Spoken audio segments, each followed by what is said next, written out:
Hi, everybody. So this is the review of the article we talked about also a long time ago, along with Naked and Afraid, back in the days when we were in classes together. This one's called Psychologists Say Shame is an Essential Part of Being Human, or as we call it, the Shame article on page 94 by Cassie Werber, I suppose.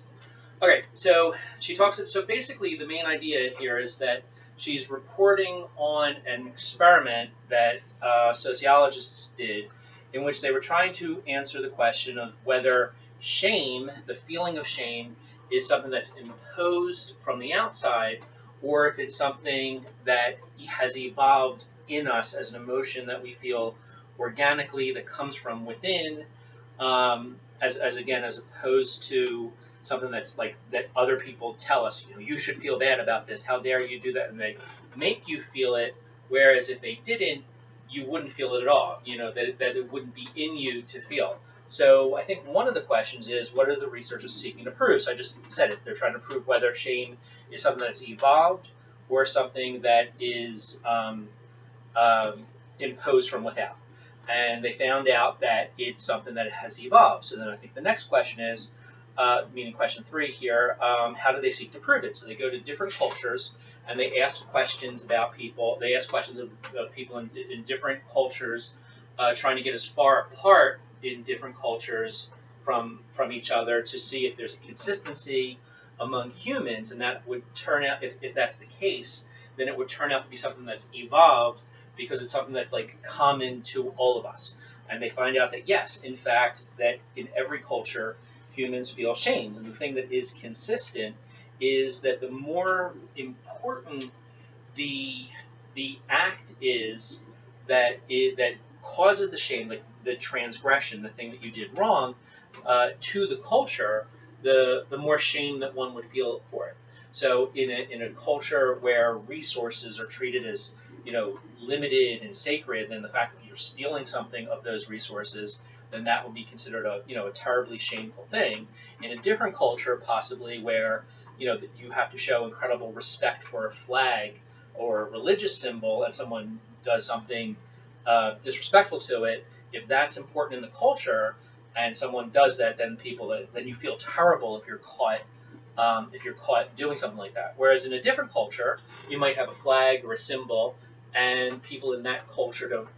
It doesn't matter, and people, whatever, they spit on it or they step on it, and people in that culture don't care. And you can imagine that even in the subcultures of America. So in a military family, the flag is treated with incredible respect.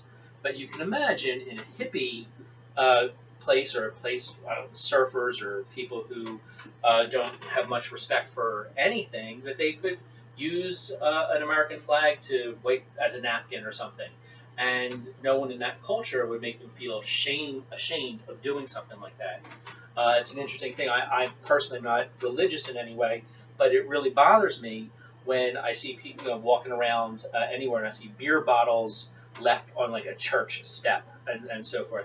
I think that even if it's not your religion stuff, it is sacred to other people, and that I always find that very troubling that there are people who don't care and will leaving trash anywhere is bothersome.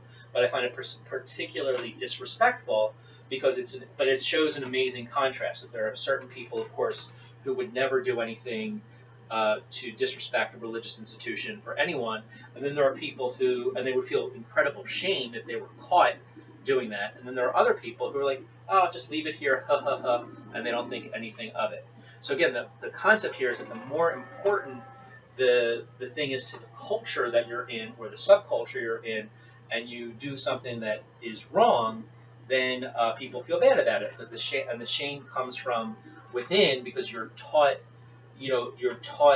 that that's a thing that you shouldn't do. But we all feel it universally, but based on our culture. And I know people love to get all the questions. So in the beginning of the beginning, question 1, what is a social construct? And we talked about this a lot. So a social construct is something that society has created with such power that we just accept it as real. So we talked about this, that marriage is a social construct, whereas being born to someone is not. and money is a social construct. The fact that you can give these bills or coins to someone and they'll give you food, that's an amazing thing. That money has value because we decided it has value, whereas food has value because it nourishes you, and it has that is the opposite. Food is not a social construct; it's a natural fact, and that is the opposite. Something that just naturally is, and human law can't change that. So the article. What else should we talk about here? So this is what the researchers found, and they found what is the difference between different mindsets between understanding shame is evolved and imposed. So I think I did talk about that, the idea that when it's evolved, it comes from within you, that you have this feeling, and then the different rules of the different cultures are what make you feel it. If it's imposed, it's like it's coming at you from someone else, is making you feel bad about something that maybe you wouldn't feel bad about if internally, if they weren't making you feel bad. And then the last question is, why do progressive types think shame is imposed from the outside? And then this is maybe a different issue, and this is where there's a lot of talk now, and this would be interesting for people to write articles, essays about. So there's this idea of slut shaming, and this idea that like you're trying to, a woman in this, I guess in that case, is trying to just be who she is, and then it's the culture from the outside who's telling her, ooh, you shouldn't behave like that. So that's a different type of shame where there are things that you shouldn't feel shame about, but it's coming at you from the outside.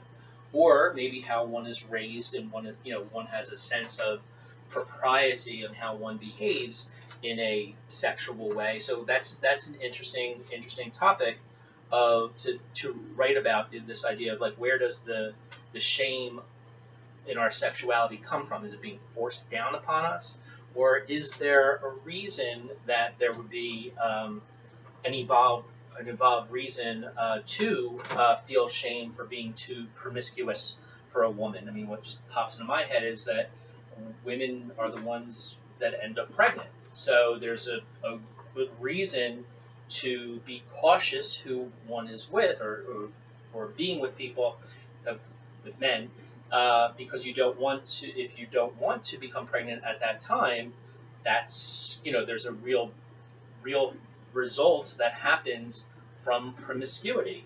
Again, the progressives might say, no, she should be able to do what she wants, and people shouldn't make her feel bad about it.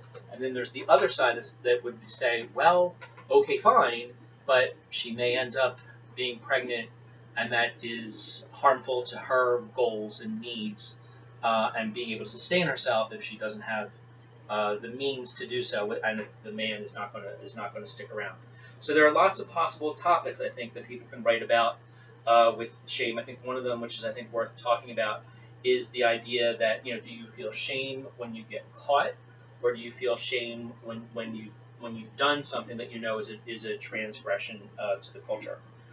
Okay, so I think that is how much I wanted to cover with this.